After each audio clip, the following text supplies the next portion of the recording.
નમસ્કાર વિદ્યાર્થી મિત્રો, મારી યુટ્યુબ ચેનલ સંજય પટેલમાં આપ સૌનું હાર્દિક સ્વાગત છે. મિત્રો, આજના વિડીયોની અંદર આપણે ધોરણ 4 વિષય છે અંગ્રેજી, જેનું યુનિટ 6 જેનું નામ છે ધ સ્કાય ઇઝ ફોલિંગ, તે આ પાઠના પાઠ સમજૂતી અને પ્રશ્ન જવાબો જોવાના છીએ, જેમાં ભાગ 3ની અંદર આપણે વોકેબ્યુલરી અને સ્પીકિંગની જે એક્ટિવિટીઓ છે તેના વિશે શીખવાના છીએ. વિદ્યાર્થી મિત્રો, જો તમે મારી ચેનલમાં નવા હોય તો મારી ચેનલને જરૂરથી સબસ્ક્રાઈબ કરો. વિડીયો સારો લાગે તો લાઇક કરો, શેર કરો અને બેલ નોટિફિકેશન ઓન કરો, જેથી મારા આગળના નવા વિડીયો પણ આપને મળતા રહે.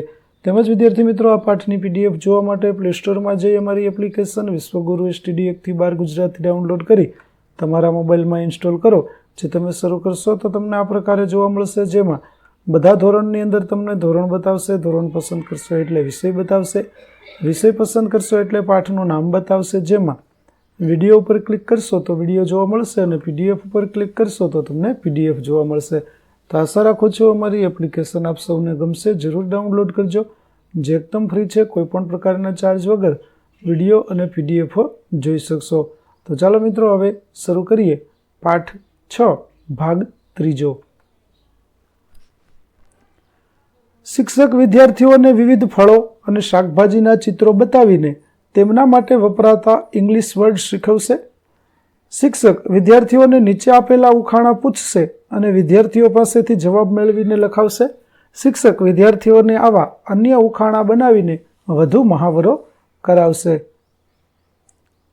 ચલો, place the letters in correct order to form the names of fruits and vegetables.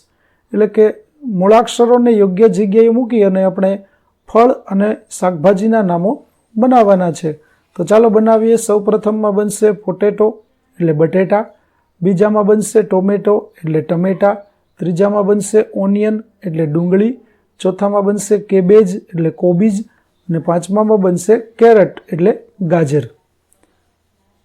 ત્યાર પછી છઠ્ઠામાં જોઈએ તો એપલ એટલે સફરજન બનશે, સાતમામાં બનશે મેંગો એટલે કેરી, આઠમામાં બનશે બનાના એટલે કેળા, નવમામાં બનશે ઓરેન્જ એટલે નારંગી અને 10મામાં બનશે પિયર એટલે કે પેરું. તો આ પ્રકારે ફળ અને શાકભાજીના નામો બનશે. ચાલો, હવે ત્યાર પછી આપણને રાઇડલ આપેલી છે, તો તે ઉખાણા છે, તે આપણે ઉખાણાનો ઉકેલ શોધી અને તેનો જવાબ છે તે શોધવાનો છે. તો ચાલો આપણે પહેલાં જોઈએ કે આ ઉખાણાનો જવાબ શું થશે. જેમ કે પેલું છે, I am the most popular vegetable. હું ખૂબ જ લોકપ્રિય શાકભાજી છું. I grow underground. હું ભૂગર્ભમાં એટલે કે જમીનની નીચે થાવ છું. I can not be eaten raw. મને કાચું ખાઈ શકાતું નથી. Children love me a lot. બાળકોને હું ખૂબ જ ગમું છું. હું એમ આઈ, તો હું કોણ છું? તો તે છે બટાટું એટલે કે પોટેટો. ત્યાર પછી બીજું, આઈ એમ રેડ એન્ડ રાઉન્ડ. હું લાલ અને ગોળ છું. I am used to make salad. હું સલાડ બનાવવામાં વપરાઉં છું. I am used to make ketchup. હું સોસ બનાવવા માટે અથવા તો કેચઅપ બનાવવા માટે પણ વપરાઉં છું. તો હું એમ આઈ, તો હું કોણ છું? તો તે છે ટોમેટો એટલે કે ટમેટું. ત્યાર પછીનું છે, I am green and round. હું લીલું અને ગોળાકાર છું. I am used to make salad.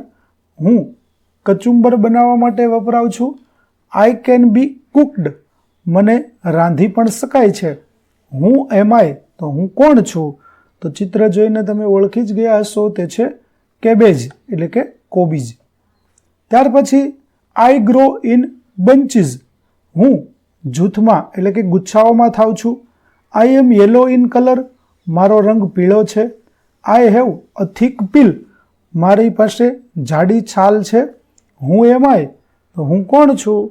તો તે પણ તમે ચિત્ર જોઈને ઓળખી ગયા હશો કે તે છે બનાના એટલે કે કેળા. ત્યાર પછી I grow on a tree. હું ઝાડ પર થાવ છું. I M red in colour. હું લાલ રંગનું છું. I am used to make જામ. હું જામ બનાવવા માટે વપરાઉં છું. I M full of vitamin A. હું વિટામિન એ થી ભરપૂર છું. તો હું એમ આઈ, હું કોણ છું? તો તે છે એપલ એટલે કે સફરજન. ત્યાર પછી I am the king of the fruits, હું ફળોનો રાજા છું. I am green and yellow in colour, હું રંગમાં લીલો અને પીળો રંગ છું. I am used to make pickle, એટલે કે હું અથાણા બનાવવા માટે વપરાઉં છું. હું એમ આઈ, હું કોણ છું? તો તે છે મેંગો એટલે કે કેરી. ચાલો પછી એક્ટિવિટી આપેલી છે કે use the following instruction to play the game. શિક્ષક ક્લાસરૂમના વિદ્યાર્થીઓની અલગ અલગ ટીમ બનાવશે. દરેક ટીમના દરેક વિદ્યાર્થીઓને કોઈ પણ 2 શેપ્સ પસંદ કરવાની સૂચના આપશે.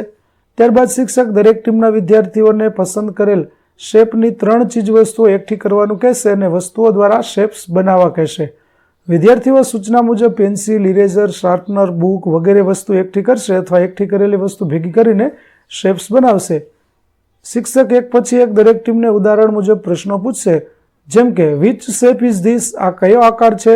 સ્ટુડન્ટ, તો this is A circle, this is A square. જે ટીમ સૌથી વધારે ઝડપથી શેપ્સ બનાવી શકશે તે ટીમને વિનર જાહેર કરવામાં આવશે. ટૂંકમાં વિદ્યાર્થી મિત્રો, તમને અહીં જે આકાર, દાખલા તરીકે શિક્ષક તમને એમ કહે કે ભાઈ ચોરસ વસ્તુઓ, તો તમે ચોરસ વસ્તુઓ છે તે શોધવાની અને તેમાંથી તમારે ચોરસની આકૃતિ બનાવવાની છે. ગોળ કહે તો ગોળ બનાવવાની, ત્રિકોણ કહે તો ત્રિકોણ વસ્તુઓ ભેગી કરવાની અને ત્રિકોણ બનાવવાનું. આ પ્રકારે તમારે રમત રમવાની છે. જે સૌથી પહેલા બનાવી દેશે તે ટીમ વિજેતા થશે.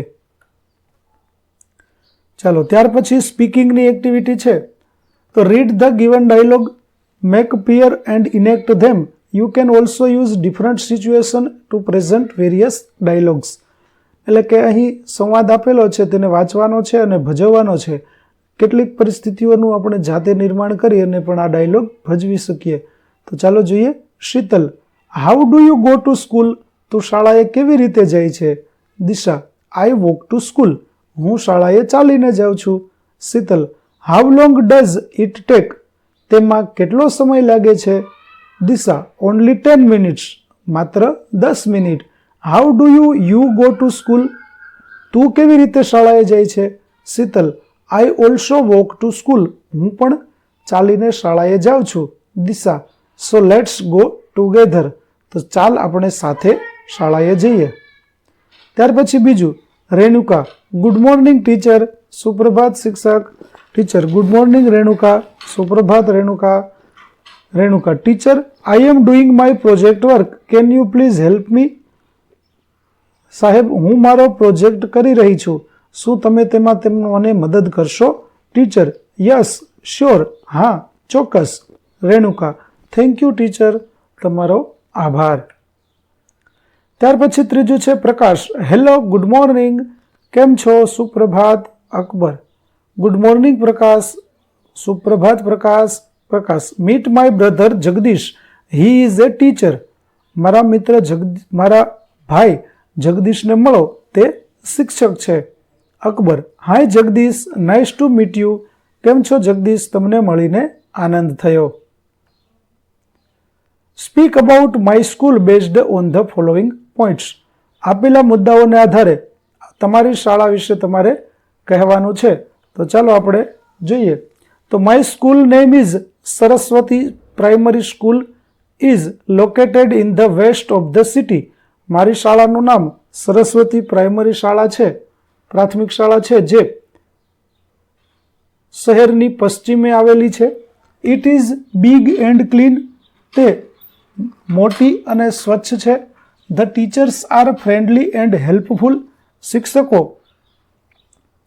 મૈત્રીપૂર્ણ અને મદદગાર છે. There are 600 students in our school and there are many students in different standards. અમારી શાળામાં 600 વિદ્યાર્થીઓ છે અને વિવિધ ધોરણોમાં ઘણા વિદ્યાર્થીઓ ભણે છે. Our classroom is big, clean and airy. અમારા વર્ગખંડો મોટા, સ્વચ્છ અને હવા ઉજાસવાળા છે.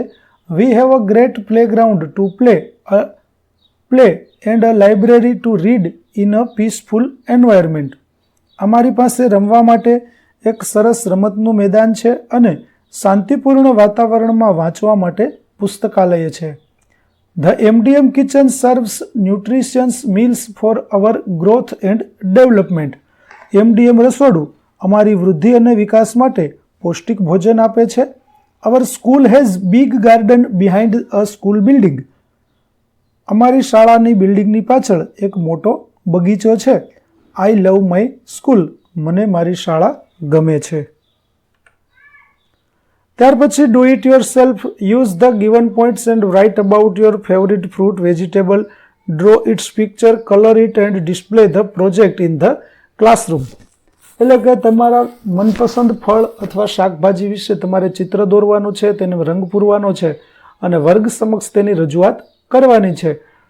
તો તેમાં કેવી રીતે કરશો? તો નેમ, કલર, સાઇઝ, શેપ અને ટેસ્ટ તેની વિગતો કહેવાની, નામ કહેવાનું છે, તેનો રંગ કેવો હોય, તેનું કેવડું થાય, તે આકાર કેવો હોય અને સ્વાદે કેવું હોય. ત્યાર પછી એક્ઝામ્પલ તરીકે માય ફેવરિટ ફ્રૂટ એપલ, એટલે કે મારું મનગમતું ફળ સફરજન છે. તો આ રીતે આપણે કહી શકીએ કે my favourite fruit is Apple. મને ગમતું ફળ સફરજન છે. ઇટ ઇઝ રેડ, તે લાલ છે. It can be big or small, તે નાનું અને મોટું હોઈ શકે છે. It is round in shape, તે ગોળ આકારનું છે. અને ઇટ્સ ટેસ્ટ ઇઝ સ્વીટ, તેનો સ્વાદ મીઠો છે. આ પ્રકારે. તો ચાલો આપણે એક ફળનું જોઈએ કે my favourite fruit is mango. મને ગમતું ફળ કેરી છે. It is yellow or green, તે પીળી અને લીલી હોય છે. It can be big or small, તે નાની અને મોટી હોય છે. It is round in Oval, તે લંબગોળ આકારની હોય છે. ઇટ્સ ટેસ્ટ ઇઝ સ્વીટ ઓર સોર, તેનો સ્વાદ મીઠો અને ખાટો હોય છે. ત્યાર પછી prepare the mask of rabbit, fox, monkey and lion. Put on the mask and present the story the sky is falling in the classroom. તો વિદ્યાર્થી મિત્રો, તમારે સસલું, શિયાળ, વાંદરો અને સિંહના માસ્ક તૈયાર કરી અને ત્યાર પછી આ માસ્ક પહેરી અને ધ સ્કાય ઇઝ ફોલિંગ જે વાર્તા છે તે વાર્તા વર્ગખંડમાં રજૂ કરવાની છે. તો વિદ્યાર્થી મિત્રો, અહીં આપણું પાઠ 6 નો ભાગ 4 છે તે પૂરો, ભાગ 3 છે તે પૂરો થાય છે. આગળના પાઠનો વિડીયો મેળવવા માટે મારી ચેનલને જરૂરથી સબસ્ક્રાઈબ કરો. તેમજ PDF જોવા માટે પ્લે સ્ટોરમાંથી અમારી એપ્લિકેશન વિશ્વગુરુ STD 1 થી 12 ગુજરાતી ડાઉનલોડ કરો, જેમાં આપણે ધોરણ 4 તમામ વિષયના સ્વાધ્યાય સોલ્યુશન, સ્વાધ્યાય પોથી સોલ્યુશનના વિડીયો અને PDF મળી રહેશે, જે એકદમ ફ્રી છે. કોઈ પણ પ્રકારના ચાર્જ વગર તમે વિડીયો અને PDF જોઈ શકશો.